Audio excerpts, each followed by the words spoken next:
Yeah, so hello everyone. I'm Stephen Wilson. I'm a senior principal analyst in the team at Omdia, and I'm focused on analysing and researching the global broadband access market.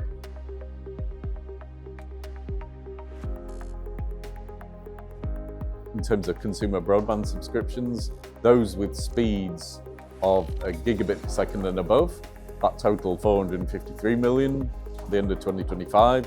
We expect that to grow to almost 1 billion, so 999 million at the end of 2030, and that's more than 55% of total global broadband subscriptions at that point. So that's obviously very significant. And at the same time, consumer broadband service revenue on a global level will grow from 333 billion to 410 billion over that 5-year period to the end of 2030, and a significant majority of that revenue will come from gigabit and multi-gigabit access. So really, I think if you look at sort of multi-gigabit, it's definitely at this point, it's going to happen. It is happening already.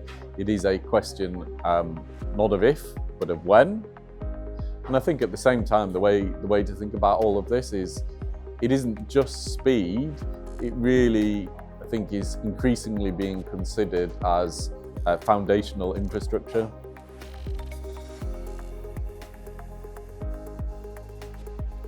Yes, absolutely. So I think Asia's obviously got a very prominent position in the global fibre landscape. You certainly see in markets like Singapore that have had gigabit access for quite a while, increasingly moving to multi-gigabit access, and there's pretty widespread adoption of that in countries like Singapore. I think China, obviously, a very important player in the global fibre landscape.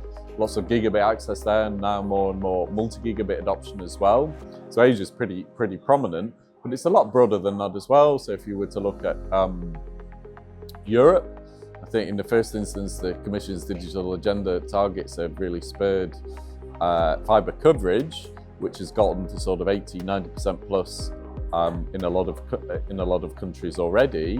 But then beyond that, I think in the leading countries like France, like Switzerland, you see widespread adoption of multi-gigabit access that has grown pretty quickly. But again, I think it's broader than that. It's very much a global thing. So now what we're seeing more and more is in regions like Latin America, like the Middle East, like Africa, more operators are launching multi-gigabit plans in those markets. And I think a lot of that is based on launching the newest PON technologies, launching 10G PON networks.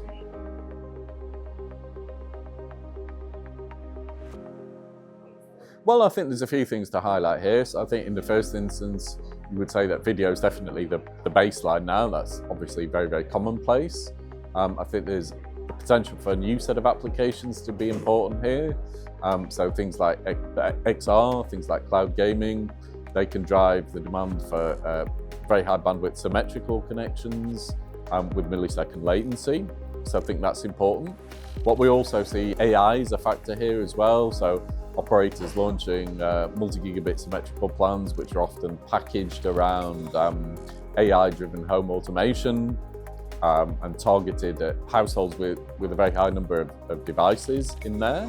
So those sorts of plans that I talked about, they have the potential to deliver increased ARPU for operators and deliver a sort of premium experience.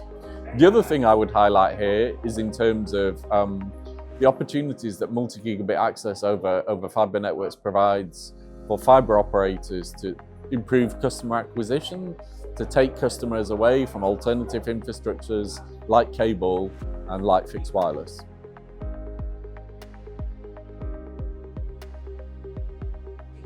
Well, I think that's a very interesting question, and I think the first point to say is that sort of raw bandwidths are definitely necessary, but at the same time, I think there needs to be a focus on sort of the broader customer experience. I think that's really important. And we see that, and there are many things that operators can and are doing.